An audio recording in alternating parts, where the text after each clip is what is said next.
شروع اللہ کا نام لے کر جو بڑا مہربان نہایت رحم والا ہے۔ طٰہٰ، اے نبی صلی اللہ علیہ وآلہ وسلم، ہم نے تم پر قرآن اس لیے نازل نہیں کیا کہ تم مشقت میں پڑ جاؤ، مگر ہر اس شخص کی نصیحت کے لیے نازل کیا ہے جو خوف رکھتا ہے۔ یہ اس ذات کا اتارا ہوا ہے جس نے زمین اور اونچے اونچے آسمان بنائے، یعنی رحمان، جو عرش پر جلوہ افروز ہوا۔ جو کچھ آسمانوں میں ہے اور جو کچھ زمین میں ہے اور جو کچھ ان دونوں کے بیچ میں ہے اور جو کچھ مٹی کے نیچے ہے، سب اسی کا ہے۔ اور اگر تم پکار کر بات کہو تو کیا ہے؟ وہ تو آہستہ کہی ہوئی اور نہایت پوشیدہ بات تک کو جانتا ہے۔ اللہ وہ معبود برحق ہے کہ اس کے سوا کوئی معبود نہیں ہے، اس کے سب نام اچھے ہیں۔ اور کیا تمہیں موسیٰ کے حال کی خبر ملی ہے؟ جب انہوں نے آگ دیکھی تو اپنے گھر والوں سے کہا کہ تم یہاں ٹھہرو، میں نے آگ دیکھی ہے، میں وہاں جاتا ہوں، شاید اس میں سے میں تمہارے پاس انگارہ لاؤں یا آگ کے مقام سے اپنا رستہ معلوم کر سکوں۔ شروع اللہ کا نام لے کر جو بڑا مہربان نہایت رحم والا ہے۔ طٰہٰ، اے نبی صلی اللہ علیہ وآلہ وسلم، ہم نے تم پر قرآن اس لیے نازل نہیں کیا کہ تم مشقت میں پڑ جاؤ، مگر ہر اس شخص کی نصیحت کے لیے نازل کیا ہے جو خوف رکھتا ہے۔ یہ اس ذات کا اتارا ہوا ہے جس نے زمین اور اونچے اونچے آسمان بنائے، یعنی رحمان، جو عرش پر جلوہ افروز ہوا۔ جو کچھ آسمانوں میں ہے اور جو کچھ زمین میں ہے اور جو کچھ ان دونوں کے بیچ میں ہے اور جو کچھ مٹی کے نیچے ہے، سب اسی کا ہے۔ اور اگر تم پکار کر بات کہو تو کیا ہے؟ وہ تو آہستہ کہی ہوئی اور نہایت پوشیدہ بات تک کو جانتا ہے۔ اللہ وہ معبود برحق ہے کہ اس کے سوا کوئی معبود نہیں ہے، اس کے سب نام اچھے ہیں۔ اور کیا تمہیں موسیٰ کے حال کی خبر ملی ہے؟ جب انہوں نے آگ دیکھی تو اپنے گھر والوں سے کہا کہ تم یہاں ٹھہرو، میں نے آگ دیکھی ہے، میں وہاں جاتا ہوں، شاید اس میں سے میں تمہارے پاس انگارہ لاؤں یا آگ کے مقام سے اپنا رستہ معلوم کر سکوں۔ پھر جب وہ وہاں پہنچے تو آواز آئی کہ اے موسیٰ، میں تو تمہارا پروردگار ہوں، تو اپنے جوتے اتار دو، تم یہاں پاک میدان یعنی طوا میں ہو، اور میں نے تم کو منتخب کر لیا ہے، تو جو حکم دیا جائے اسے سنو۔ بے شک میں ہی اللہ ہوں، میرے سوا کوئی معبود نہیں، تو میری عبادت کیا کرو اور میری یاد کے لیے نماز پڑھا کرو۔ قیامت یقیناً آنے والی ہے، میں چاہتا ہوں کہ اس کے وقت کو پوشیدہ رکھوں تاکہ ہر شخص جو کوشش کرے اس کا بدلہ پائے۔ تو جو شخص اس پر ایمان نہیں رکھتا اور اپنی خواہش کے پیچھے چلتا ہے، کہیں تم کو اس کے یقین سے روک نہ دے، تو اس صورت میں تم ہلاک ہو جاؤ۔ اور اے موسیٰ، یہ تمہارے داہنے ہاتھ میں کیا ہے؟ انہوں نے کہا یہ میری لاٹھی ہے، اس پر میں ٹیک لگاتا ہوں اور اس سے اپنی بکریوں کے لیے پتے جھاڑتا ہوں، اور اس میں میرے اور بھی کئی فائدے ہیں۔ فرمایا کہ موسیٰ اسے زمین پر ڈال دو، تو انہوں نے اس کو ڈال دیا اور وہ یکا یک سانپ بن کر دوڑنے لگا۔ فرمایا کہ اسے پکڑ لو اور ڈرنا مت، ہم اس کو ابھی اس کی پہلی حالت پر لوٹا دیں گے، اور اپنا ہاتھ اپنی بغل میں دبا لو کہ وہ کسی عیب و بیماری کے بغیر سفید چمکتا دمکتا نکلے گا۔ یہ دوسری نشانی ہے تاکہ ہم تمہیں اپنے بڑے بڑے نشانات دکھائیں۔ تم فرعون کے پاس جاؤ کہ وہ سرکش ہو رہا ہے۔ کہا اے میرے پروردگار، اس کام کے لیے میرا سینہ کھول دے اور میرا کام آسان کر دے اور میری زبان کی گرہ کھول دے تاکہ وہ میری بات سمجھ لے، اور میرے گھر والوں میں سے ایک کو میرا وزیر یعنی مددگار مقرر فرما، یعنی میرے بھائی ہارون کو۔ اس سے میری کمر کو مضبوط کر اور اسے میرے کام میں شریک کر تاکہ ہم تیری بہت سی تسبیح کریں اور تجھے کثرت سے یاد کریں، تو ہم کو ہر حال میں دیکھ رہا ہے۔ فرمایا موسیٰ، تمہاری دعا قبول کی گئی، اور ہم نے تم پر ایک بار اور بھی احسان کیا تھا جب ہم نے تمہاری والدہ کو الہام کیا تھا جو تمہیں بتایا جاتا ہے۔ وہ یہ تھا کہ اسے یعنی موسیٰ کو صندوق میں رکھو، پھر اس صندوق کو دریا میں ڈال دو تو دریا اس کو کنارے پر ڈال دے گا، اور میرا اور اس کا دشمن اسے اٹھا لے گا۔ اور موسیٰ، میں نے تم پر اپنی طرف سے محبت ڈال دی، اور اس لیے کہ تم میرے سامنے پرورش پاؤ۔ جب تمہاری بہن وہاں فرعون کے ہاں گئی اور کہنے لگی کہ میں تمہیں اس کا پتہ دوں جو اس کو پالے پوسے، تو اس طریق سے ہم نے تم کو تمہاری ماں کے پاس پہنچا دیا تاکہ ان کی آنکھیں ٹھنڈی ہوں اور وہ رنج نہ کریں۔ اور تم نے ایک شخص کو مار ڈالا تھا تو ہم نے تم کو غم سے نجات دی، اور ہم نے تمہاری کئی بار آزمائش کی، پھر تم کئی سال اہل مدین میں ٹھہرے رہے۔ پھر اے موسیٰ، تم ایک اندازے پر آ پہنچے اور میں نے تم کو اپنے کام کے لیے بنایا ہے۔ تو تم اور تمہارا بھائی دونوں ہماری نشانیاں لے کر جاؤ اور میری یاد میں سستی نہ کرنا۔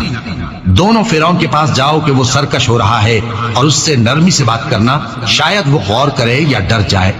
دونوں کہنے لگے کہ اے ہمارے پروردگار، ہمیں خوف ہے کہ وہ ہم پر زیادتی کرنے لگے یا زیادہ سرکش ہو جائے۔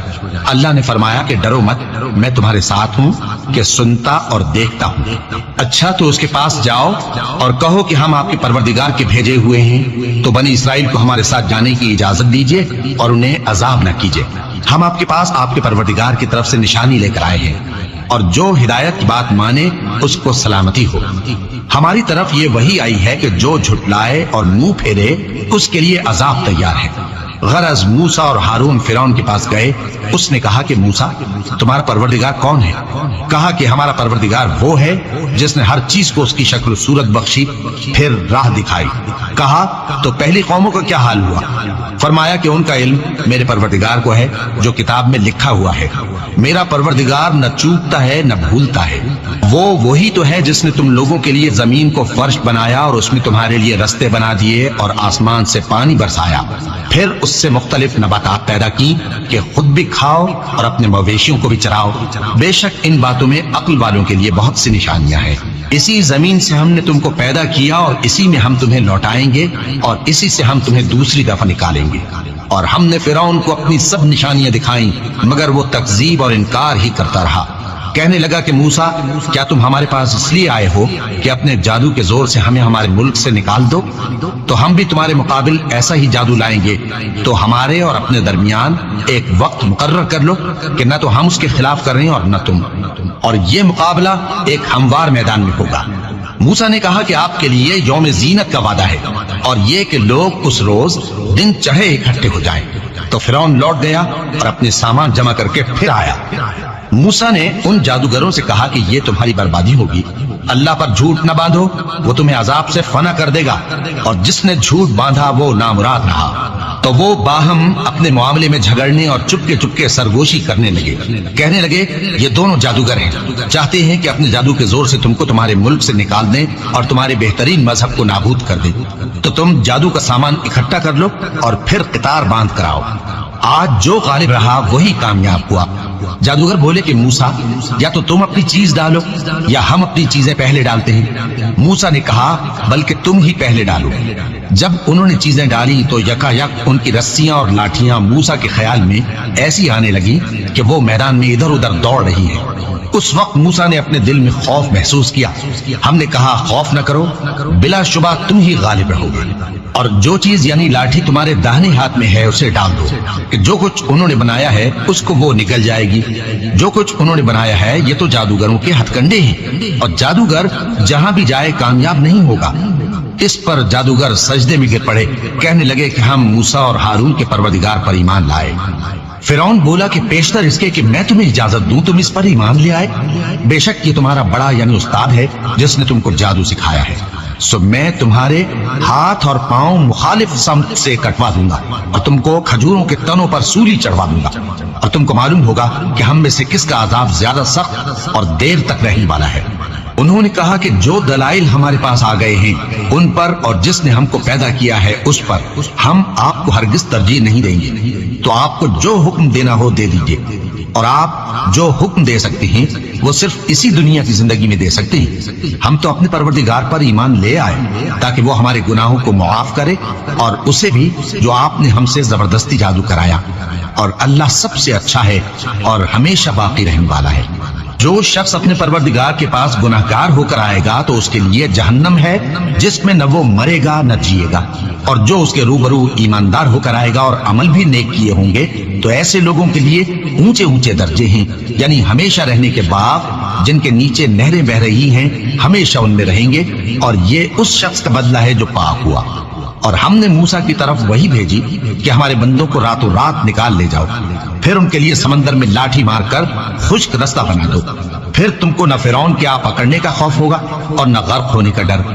پھر فرعون نے اپنے لشکروں کے ساتھ ان کا تعاقب کیا تو سمندر کی موجوں نے ان پر چڑھ کر انہیں ڈھانک لیا یعنی ڈبو دیا، اور فرعون نے اپنی قوم کو گمراہ کر دیا اور سیدھے راستے پر نہ ڈالا۔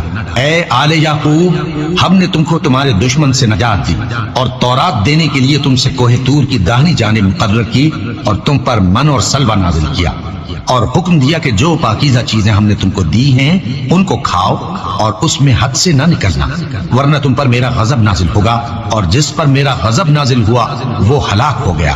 اور جو توبہ کرے اور ایمان لائے اور عمل نیک کرے پھر سیدھے راستے چلے، اس کو میں بخش دینے والا ہوں۔ اور اے موسیٰ، تم نے اپنی قوم سے آگے چلے آنے میں کیوں جلدی کی؟ کہا وہ میرے پیچھے آ رہے ہیں۔ اور اے میرے پروردگار، میں نے تیری طرف آنے کی جلدی اس لیے کی کہ تو خوش ہو جائے۔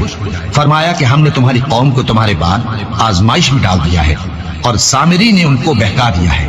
اور موسیٰ غصے اور غم کی حالت میں اپنی قوم کے پاس واپس آئے اور کہنے لگے کہ اے قوم، کیا تمہارے پروردگار نے تم سے اچھا وعدہ نہیں کیا تھا؟ کیا میری جدائی کی مدت تمہیں لمبی معلوم ہوئی، یا تم نے یہ چاہا کہ تم پر تمہارے پروردگار کی طرف سے غضب نازل ہو اور اس لیے تم نے مجھ سے جو وعدہ کیا تھا اس کے خلاف کیا؟ وہ کہنے لگے کہ ہم نے اپنے اختیار سے آپ سے وعدہ خلافی نہیں کی، لیکن ہم ان لوگوں کے زیوروں کا بوجھ اٹھائے ہوئے تھے، پھر ہم نے اس کو آگ میں ڈال دیا اور اسی طرح سامری نے ڈال دیا۔ تو اس نے ان کے لیے ایک بچڑا بنا دیا، یعنی ایک بے جان جسم جس میں گائے کسی آواز تھی۔ تو لوگ کہنے لگے کہ یہی تمہارا معبود ہے اور یہی موسیٰ کا معبود ہے، مگر وہ بھول گئے ہیں۔ تو کیا یہ لوگ نہیں دیکھتے کہ وہ ان کی کسی بات کا جواب نہیں دیتا اور نہ ان کے نقصان اور نفع کا کچھ اختیار رکھتا ہے؟ اور ہارون نے ان سے پہلے ہی کہہ دیا تھا کہ لوگوں، اس کے ذریعے تمہیں فتنے میں ڈال دیا گیا ہے، اور تمہارا پروردگار تو رحمان ہی ہے، تو میری پیروی کرو اور میرا کہا مانو۔ وہ کہنے لگے کہ جب تک موسیٰ ہمارے پاس واپس نہ آئے ہم تو اس کی پوجا پر قائم رہیں گے۔ پھر موسیٰ نے ہارون سے کہا کہ اے ہارون، جب تم نے ان کو دیکھا تھا کہ گمراہ ہو گئے ہیں تو تم کو کس چیز نے روکا تھا؟ یعنی اس بات سے کہ تم میرے پیچھے چلے آؤ، بھلا تم نے میرے حکم کے خلاف کیوں کیا؟ کہنے لگے کہ اے ماں جائے، میری داڑھی اور سر کے بالوں کو نہ پکڑیے، میں تو اس سے ڈرا کہ آپ یہ نہ کہیں کہ تم نے بنی اسرائیل میں تفرقہ ڈال دیا اور میری بات کو ملحوظ نہ رکھا۔ موسیٰ نے فرمایا تو اے سامری، تیرا کیا حال ہے؟ اس نے کہا کہ میں نے ایسی چیز دیکھی جو اوروں نے نہیں دیکھی، تو میں نے فرشتے کے نقش پا سے مٹی کی ایک مٹھی بھر لی، پھر اس کو بچڑے کے جسم میں ڈال دیا اور مجھے میرے جی نے اس کام کو اچھا بتایا۔ موسیٰ نے کہا جا، تجھ کو دنیا کی زندگی میں یہ سزا ہے کہ کہتا رہے کہ مجھ کو ہاتھ نہ لگانا، اور تیرے لیے ایک اور وعدہ ہے یعنی عذاب کا جو تجھ سے ٹل نہ سکے گا، اور جس معبود کی پوجا پر تو جمع ہوا تھا اس کو دیکھ، ہم اسے جلا دیں گے، پھر اس کی راکھ کو اڑا کر دریا میں بکھیر دیں گے۔ تمہارا معبود تو اللہ ہی ہے جس کے سوا کوئی معبود نہیں، اس کا علم ہر چیز پر محیط ہے۔ اس طرح ہم تم سے وہ حالات بیان کرتے ہیں جو گزر چکے ہیں، اور ہم نے تمہیں اپنے پاس سے نصیحت کی کتاب عطا فرمائی ہے۔ جو شخص اس سے منہ پھیرے گا وہ قیامت کے دن گناہ کا بوجھ اٹھائے گا۔ ایسے لوگ ہمیشہ اس عذاب میں مبتلا رہیں گے، اور یہ بوجھ قیامت کے روز ان کے لیے برا ہوگا، جس روز سور پھونکا جائے گا اور ہم گناہگاروں کو یوں اکٹھا کریں گے کہ ان کی آنکھیں نیلی نیلی ہوں گی۔ تو وہ آپس میں آہستہ آہستہ کہیں گے کہ تم دنیا میں صرف 10 ہی دن رہے ہو، جو باتیں یہ کریں گے ہم خوب جانتے ہیں۔ اس وقت ان میں سب سے اچھی راہ والا یعنی عاقل و ہوشمند کہے گا کہ نہیں، بلکہ صرف ایک ہی روز ٹھہرے ہو۔ اور اے نبی صلی اللہ علیہ وآلہ وسلم، لوگ تم سے پہاڑوں کے بارے میں دریافت کرتے ہیں، کہہ دو کہ میرا رب ان کو راکھ بنا کر بکھیر دے گا، پھر زمین کو ہموار میدان کر چھوڑے گا جس میں تم کوئی نشیب و فراز نہ دیکھو گے۔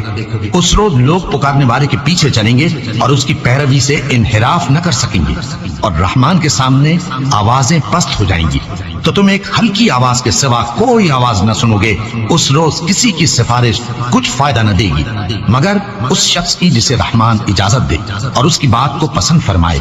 جو کچھ ان کے آگے ہے اور جو کچھ ان کے پیچھے ہے وہ اس کو جانتا ہے، اور وہ اپنے علم سے اللہ کے علم کا احاطہ نہیں کر سکتے۔ اور اس زندہ و قائم کے روبرو منہ لٹک جائیں گے، اور جس نے ظلم کا بوجھ اٹھایا وہ نامراد رہا، اور جو نیک کام کرے گا اور مومن بھی ہوگا تو اس کو نہ ظلم کا خوف ہوگا اور نہ نقصان کا۔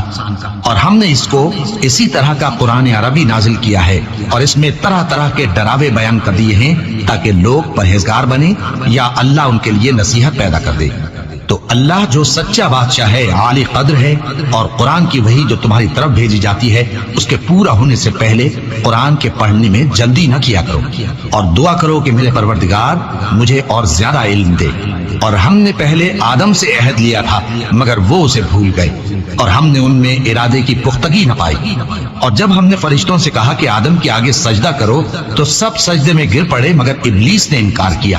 اس پر ہم نے فرمایا کہ آدم، یہ تمہارا اور تمہاری بیوی کا دشمن ہے، تو یہ کہیں تم دونوں کو بہشت سے نہ نکلوا دے، پھر تم تکلیف میں پڑ جاؤ۔ یہاں تم کو یہ آسائش ہے کہ نہ بھوکے رہو نہ ننگے، اور یہ کہ نہ پیاسے رہو اور نہ دھوپ کھاؤ۔ پھر شیطان نے ان کے دل میں وسوسہ ڈالا اور کہا کہ آدم، بھلا میں تم کو ایسا درخت بتاؤں جو ہمیشہ کی زندگی کا باعث ہو اور ایسی بادشاہت کہ کبھی زائل نہ ہو؟ تو دونوں نے اس درخت کا پھل کھا لیا تو ان پر ان کی شرم گاہیں ظاہر ہو گئیں، اور وہ اپنے اوپر بہشت کے پتے چپکانے لگے۔ اور آدم نے اپنے پروردگار کے حکم کے خلاف کیا تو وہ اپنے مقصد سے بے راہ ہو گئے۔ پھر ان کے پروردگار نے ان کو نوازا تو ان پر مہربانی سے توجہ فرمائی اور سیدھی راہ بتائی۔ فرمایا کہ تم دونوں یہاں سے نیچے اتر جاؤ، تم میں بعض کے دشمن ہوں گے، پھر اگر میری طرف سے تمہارے پاس ہدایت آئے تو جو شخص میری ہدایت کی پیروی کرے گا وہ نہ گمراہ ہوگا اور نہ تکلیف میں پڑے گا، اور جو میری نصیحت سے منہ پھیرے گا اس کی زندگی تنگ ہو جائے گی، اور قیامت کو ہم اسے اندھا کر کے اٹھائیں گے۔ وہ کہے گا کہ میرے پروردگار، تو نے مجھے اندھا کر کے کیوں اٹھایا؟ میں تو دیکھتا بھالتا تھا۔ اللہ فرمائے گا کہ ایسا ہی چاہیے تھا، تیرے پاس ہماری آیتیں آئیں تو تو نے ان کو بھلا دیا، اسی طرح آج ہم تجھ کو بھلا دیں گے۔ اور جو شخص حد سے نکل جائے اور اپنے پروردگار کی آیتوں پر ایمان نہ لائے، ہم اس کو ایسا ہی بدلہ دیتے ہیں، اور آخرت کا عذاب بہت سخت اور ہمیشہ باقی رہنے والا ہے۔ تو کیا یہ بات ان لوگوں کے لیے موجب ہدایت نہ ہوئی کہ ہم ان سے پہلے بہت سے فرقوں کو ہلاک کر چکے ہیں جن کے رہنے کے مقامات میں یہ چلتے پھرتے ہیں؟ عقل والوں کے لیے اس میں بہت سی نشانیاں ہیں۔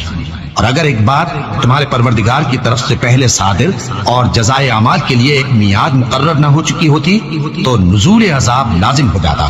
پس جو کچھ یہ بکواس کرتے ہیں اس پر صبر کرو، اور سورج کے نکلنے سے پہلے اور اس کے غروب ہونے سے پہلے اپنے پروردگار کی تسبیح و تحمید کیا کرو، اور رات کی کچھ گھڑیوں میں بھی اس کی تسبیح کیا کرو، اور دن کے مختلف اوقات یعنی دوپہر کے وقت بھی، تاکہ تم خوش ہو جاؤ۔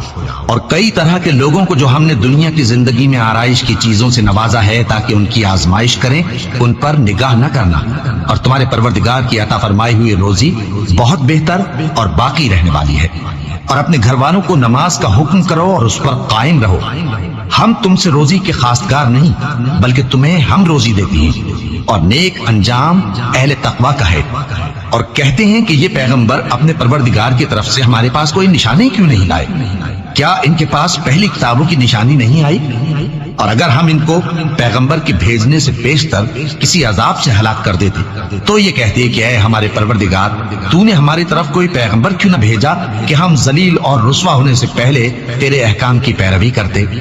کہہ دو کہ سب نتائج اعمال کے منتظر ہیں، سو تم بھی منتظر رہو، ان قریب تم کو معلوم ہو جائے گا کہ دین کے سیدھے رستے پر چلنے والے کون ہیں اور جنت کی طرف راہ پانے والے کون ہیں، ہم یا تم۔